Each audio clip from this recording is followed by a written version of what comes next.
Rekomendasi broker ada ABS, dua jenis akun Sen dan standar. Ada promo rebate 30% untuk akun standar dan 10% untuk akun Sen. Linknya hanya tersedia di kolom yang ada di deskripsi. Untuk platformnya sendiri ada dua, MT4 dan MT5. Mata uangnya ada USD dan Euro. Yang paling penting adalah ada fitur free swap, di mana misalkan fitur free swap ini diaktifkan, tidak ada biaya tambahan untuk posisi menginap. Kemudian ada pilihan fixed rate, tetapi saya tidak terlalu suka. Dan yang terakhir adalah leverage-nya mulai dari 1:1 sampai dengan 1:1000. Sesuaikan juga dengan kebutuhan masing-masing. Pilihan deposit ada bank lokal dan dompet elektronik, dan hitungan menit baik deposit ataupun withdrawnya. Dari segi pairnya pun juga lengkap, forex mayor ataupun minor, komoditi ataupun oil, kemudian akun saham juga tersedia di MT5-nya. Kripto pun juga bisa di-trade di broker ABS ini. Khusus untuk akun Sen hanya bisa diakses dengan menggunakan link yang ada di kolom deskripsi. Tanpa link tersebut, akun Sen di ABS tidak akan bisa diakses. Assalamualaikum warahmatullahi wabarakatuh. Selamat datang di channel Efeksional Trajet. Baik rekan-rekan semua, update outlook 1 minggu ke depan dari segi pair forex ya, yang diperuntukkan tanggal 7 sampai dengan tanggal 11 April 2025 ya. Flashback sedikit dari beberapa market yang kemarin. Untuk indeks dolar itu dampak dari tarif yang diberlakukan mendadak drop secara signifikan dan tidak bertahan lama. Harga ini pullback kembali ke atas. Kemudian dari GBP juga sama, jadi ini kuat banget kenaikannya mendadak di hari Jumat kemarin. Ini juga drop secara signifikan ya. Euro USD juga sama. Yang ekstrim itu adalah di AUD USD, kenaikannya di minggu yang sebelumnya kemarin itu kan mencapai batasan pantau over di resisten 4, kurang lebih penurunannya itu sebanyak 400-an pip ya, ketika mencapai di resisten 3 sampai dengan resisten 4, enggak bertahan lama dan drop secara signifikan. USD CAD ini juga sama, mencapai batasan pantau over support 4-nya dan tidak bertahan lama, pullback kembali ke atas, ketahan di support pertama weekly yang saat ini resisten. Dari Swiss ini agak stabil, mengingat untuk safe haven saat ini itu beralih ke Swiss dan yen. Jadi untuk di minggu ini itu memang ekstrim kedorong ke bawah dari kedua pair tersebut, tetapi tidak se ekstrim yang terjadi di GBP ataupun AUD ya. Ini masih ada tahanan, dan penurunannya ataupun kenaikannya dari beberapa pair forex yang terjadi di minggu ini itu adalah dampak dari tarif yang diberlakukan Presiden Donald Trump ya. Kemarin juga di video yang sebelumnya sudah saya bahasin, hati-hati, market masih belum stabil. Dalam waktu 48 jam setelah diberlakukannya tarif dari Presiden Donald Trump, bisa aja mendadak market pullback kembali. Dan untuk minggu yang kemarin itu kejadian. Untuk level area SRP ini sudah selesai ya dari segi pair forex-nya, jadi ada level baru kembali. Untuk minggu depan saya tarik terlebih dahulu. Yang pertama adalah balik lagi ke indeks dolar. Jadi untuk open market indeks dolar minggu depan itu berada di zona tengah atau sebagai pivot dengan batasan pantau over misalkan ekstrim kedorong ke atas kembali 107 sampai dengan 107 700-an sebagai resisten 3 dan 4, tetapi saya masih belum antisipasi ke sana. Kalaupun resisten kedua kemungkinan masih ada peluang, tetapi masih 50-50 ya, 105.400-an. Resisten pertama jatuh di 103.86, zona tengah atau sebagai pivot 102.82. Untuk kunci penurunannya, misalkan indeks dolar minggu depan ini mampu maintain kembali di bawahnya 102.43, baru ada potensi bisa aja balik kembali ke level area support 101.77 sampai dengan history low di minggu yang sebelumnya 101.25 ya. Ada kemungkinan Amerika itu sudah banyak dibahasin kemungkinan di channel yang lain ya, itu potensi resesi itu diangkat kembali.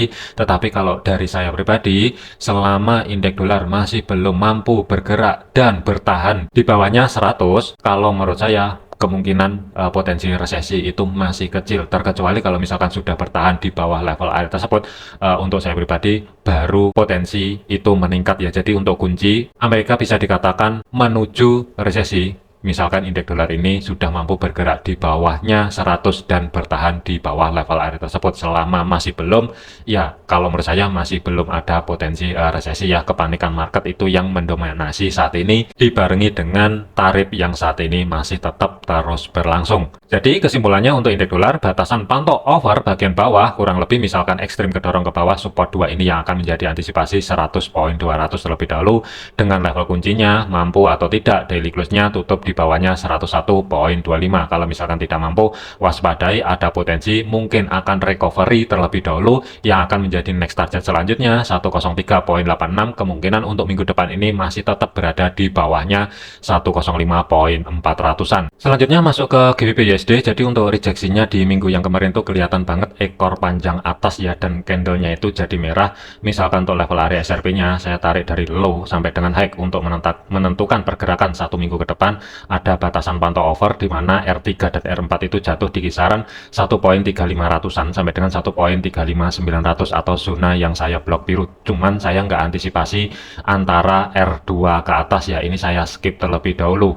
Kemudian support 3 dan 4 atau sebagai batasan pantau over bawahnya, misalkan ekstrim kedorong ke bawah, ada 1.2555 sampai dengan 1.2466 ya. Kalau kita lihatin dari segi time frame 4-nya, support 2 itu jatuhnya di 1.2732. Kemungkinan sih antisipasi atau sebagai batasan pantau over, misalkan GBP USD lanjut kedorong ke bawah nanti di level area support keduanya di kiri. Di sini kan juga ada rally bis rally kecil ya, ini sebagai batas pantau over sementara bagian bawah. Open market itu berada di bawahnya support pertama weekly atau saat ini berubah fungsi sebagai level area resisten selama daily close-nya masih belum mampu break low di bawahnya 1.2851 atau minimal H4-nya masih belum mampu tutup di bawah level tersebut. Waspadai zona tengah atau sebagai pivot terlebih dahulu yang jatuh di kisaran zona blok abu-abu dengan levelnya 1.2984, 1.3028 dan batas atasnya 1.30700-an. Jadi kunci kenaikan GBP USD untuk minggu depan ini dari segi time frame besarnya, misalkan dia mampu maintain kembali di atasnya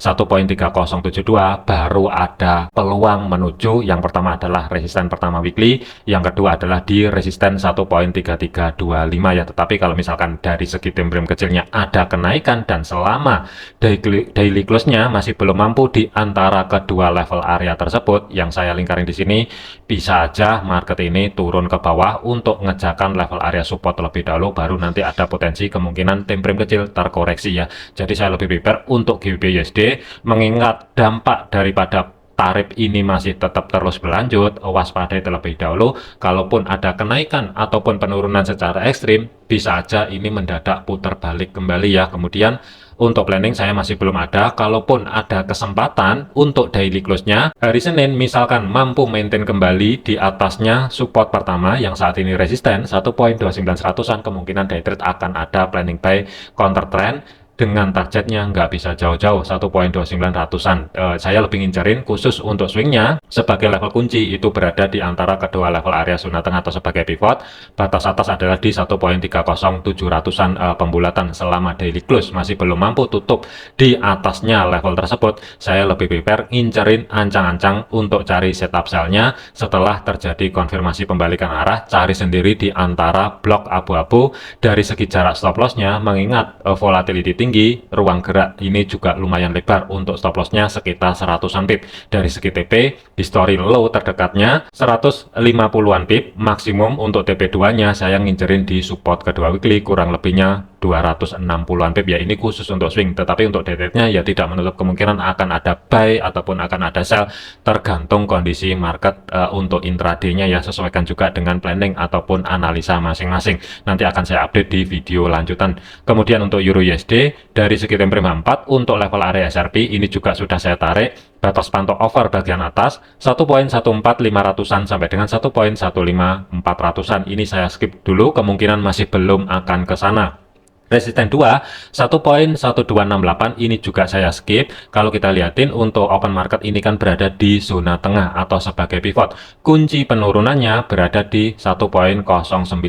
Meskipun nanti minimal H4-nya sudah mampu tutup di bawah level area tersebut, baru ada potensi arah support pertama sampai dengan history low di minggu yang sebelumnya. Waspadai time frame kecil dia terkoreksi atau ayunan sedikit ke atas sebelum lanjut turun ke bawah ya. Ini untuk gambaran saya Euro USD satu minggu ke depan selama level kunci bagian atas ini tidak dijebol atau daily close-nya 1.1000 sebagai physical levelnya tidak mampu tutup di atas level area tersebut, potensi adalah arah support terlebih dahulu. Tetapi kalau misalkan mampu, ringnya pun terbatas, kalaupun ada kenaikan, gambaran saya masih belum jauh-jauh di antara resisten pertama weekly. Jadi saya lebih prepare Euro USD ini menunggu konfirmasi terlebih dahulu daily close-nya mampu atau tidak tutup di bawahnya 1.0916. Misalkan sudah mampu, referensi sell kemungkinan akan ada, tetapi cari sendiri atau hati-hati ayunan dulu ke atas sebelum harga ini turun ke bawah ya, sebagai level kunci ada di sini. Kemudian untuk AUD USD ini ekstrim kedorong ke bawah untuk minggu yang kemarin, jadi sebagai batasan pantau overnya 1 minggu ke depan tentunya ini ringnya juga lebar. 0.5546 dan 0.5642 ini sebagai support 3 dan support 4 sebagai batasan pantau overnya. Kemudian support keduanya 0.58500-an. Kemudian untuk open market itu sedikit berada di bawahnya support pertama weekly yang saat ini berubah fungsi sebagai level area resisten 0.60500-an. Biasanya kalau misalkan open market di bawahnya support, ada peluang kemungkinan dia sebelum turun ke bawah lebih lanjut, waspadai terlebih dahulu potensi koreksi arah zona tengah sebagai pivotnya yang jatuh di antara 0.6132 dengan batas atasnya 0.6236 sebagai level kunci 1 minggu ke depan. Untuk AUD/USD selama daily close-nya masih belum mampu tutup di atasnya 0.6236, saya lebih prepare khusus swing-nya persiapan re-entry kembali, cari ancang-ancang setup sell dengan target maksimum berada di support kedua weekly. Tetapi kalau dari segi time frame kecilnya nanti ada kesempatan koreksi, harga mampu maintain kembali di atasnya 0.6051, ya tidak menutup kemungkinan akan ada planning buy terlebih dahulu dengan targetnya 0.6235. baru di sini nanti nyari konfirmasi pembalikan arah ada atau tidak. Kalau misalkan ada, referensi swing sell kemungkinan akan ada lagi dengan target maksimum berada di support kedua weekly ya. Misalkan untuk level area SRP mau dicatat silahkan, tetapi sesuaikan juga dengan planning ataupun analisa masing-masing. Kemudian untuk USD CAD dari segi time frame H4-nya batas pantau over bagian atas R3 dan R4 jatuh di 1.4741 sampai dengan 1.4838. Resisten 2 1.4547, resisten pertama 1.4353 di kiri hati-hati. Ini juga banyak reaksi ketika harga mencapai level tersebut. Open market itu berada di zona tengah atau sebagai pivot ya. Jadi kalau misalkan nanti daily close-nya 1.42700-an ini mampu body candle-nya tutup di atas tersebut, waspadai kemungkinan ada peluang besar dia akan mengerjakan level area resisten pertama terlebih dahulu, entah langsung atau dia setelah membuat konfirmasi time frame kecilnya koreksi dulu ke bawah dengan level kuncinya 1.4174 ini aman, harga tidak mampu bergerak di bawah level area tersebut. Untuk USD CAD saya lebih prepare cari ancang-ancang swingnya adalah setup buy, batasan pantau over misalkan dia balik lagi turun ke bawah kemungkinan masih tidak jauh-jauh di antara 1.4093 sampai dengan 1.40300-an ya, terkecuali kalau misalkan data inflasi yang akan rilis di hari Kamis drop secara signifikan, baru ada potensi USD CAD mungkin akan bergerak ekstrim ke dorong ke bawah. Tetapi kalau misalkan tidak terjadi dan data inflasinya ternyata flat atau mungkin ada kenaikan, waspadai terlebih dahulu arah atas. Saya lebih prepare untuk target maksimum kemungkinan nggak jauh-jauh di resisten kedua weekly ya. Cuman untuk planning saya akan menunggu pola pembentukan lebih lanjut hari Senin ini mampu atau tidak USD CAD ini turun di bawahnya 1.4174. Misalkan mampu akan saya abaikan terlebih dahulu. Nanti setelah harga mampu pullback kembali ke atas dan bergerak di atas level tersebut, kemungkinan referensi buy akan ada lagi. Dari segi jarak untuk stop loss hati-hati agak lebar, ruang gerak sekitar 65 sampai dengan 70-an pip.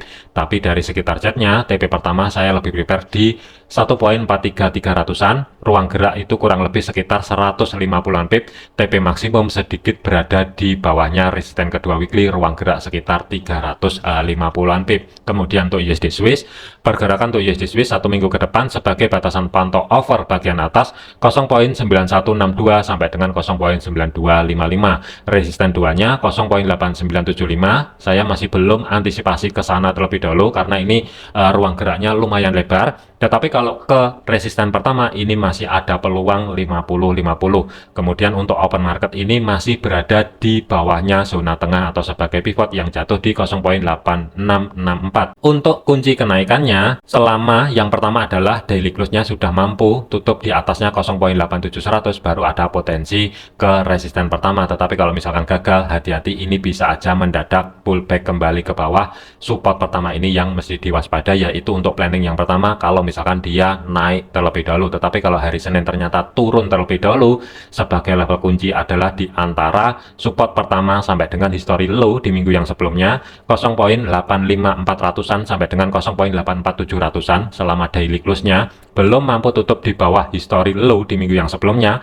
Saya lebih prepare persiapan masuk ke market untuk cari ancang-ancang setup buy khusus untuk swingnya ya, setelah terjadi konfirmasi pembalikan arah atau misalkan ada kesempatan harga kedorong ke bawah, akan saya tunggu terlebih dahulu mampu maintain kembali nanti di atasnya support pertama, baru referensi buy akan aktif. Dari segi jarak untuk stop loss-nya ruang gerak sekitar 100-an pip, TP-nya batas atas pivot 160-an pip, kemudian maksimum adalah 240 pip yang berada di resisten pertama weekly.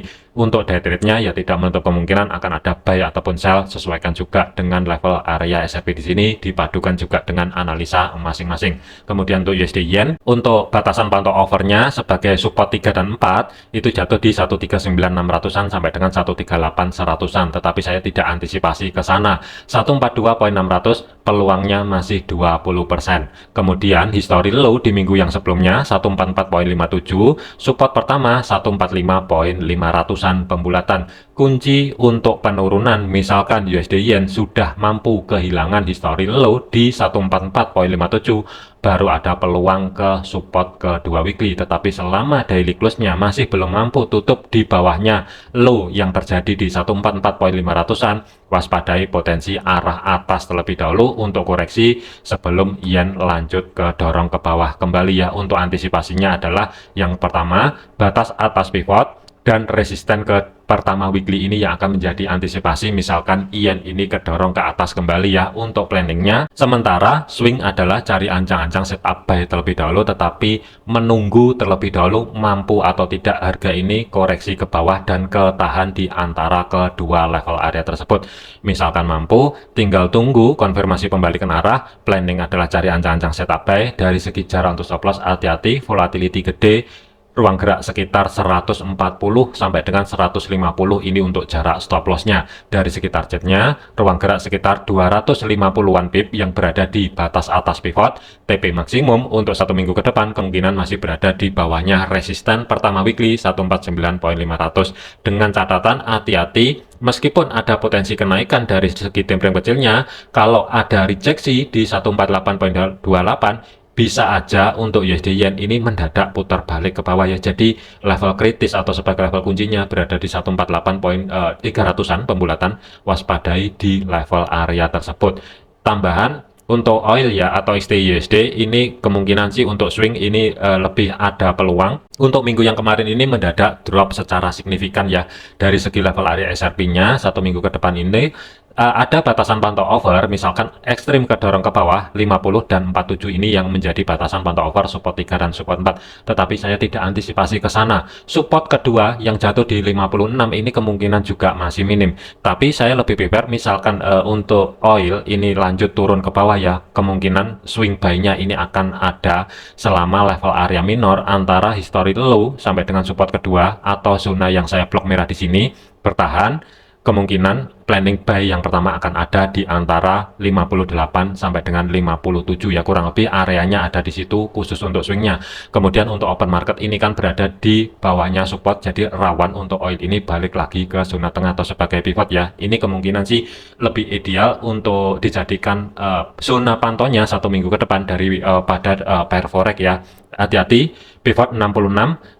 Resisten pertama di sini juga ada gap 70, ada peluang kemungkinan gap ini akan ditutup ya. Jadi saya lebih prepare untuk XTA USD persiapan untuk cari ancang-ancang setup buy. Zona yang pertama yang mesti dipantau adalah antara 60 sampai dengan 62. Misalkan mampu maintain di atas 62, ada potensi kemungkinan referensi buy akan ada lagi. Dari segi targetnya saya lebih prepare 67.5 ini yang akan menjadi zona targetnya. Tetapi kalau misalkan masih belum mampu, harga kedorong ke bawah, idealnya untuk menekan risiko yang lebih minim, cari di antara 58.78 sampai dengan 57.700-an ya, atau sebagai psikopas levelnya selama XTUSD belum mampu bergerak di bawahnya 57, tinggal cari konfirmasi pembalikan arah di atasnya zona yang saya blok merah di sini untuk cari ancang-ancang setup buy. Dari segi targetnya bisa pentokin ke pertama 67 50, tape kedua ada di $70 per barrel ya. Ini referensi yang pertama, misalkan dia kedorong ke bawah ngambil di level area minor. Tetapi kalau misalkan tidak mampu, ya tidak menutup kemungkinan planning buy akan ada di atasnya support pertama weekly yang saat ini berubah fungsi sebagai level area resisten. Tapi dari segi jarak untuk stop loss ini agak lebar, 300-an pip, pikirin baik-baik. Kemudian TP pertama sama, 67.50. Kemudian TP keduanya ini ruang gerak sekitar 775 pip yang berada di resisten pertama weekly ya. Jadikan video ini sebagai referensi, jangan dijadikan sebagai patokan. Segala keputusan risiko menjadi tanggung jawab masing-masing. Jangan overload, jangan overtrade, tetap disiplin, hati-hati. Dampak dari tarif yang diberlakukan dari Amerika ini masih tetap berlangsung. Waspadai volatility 1 minggu ke depan bisa aja tinggi kembali. Sampai jumpa di video yang selanjutnya. Wassalamualaikum warahmatullahi wabarakatuh.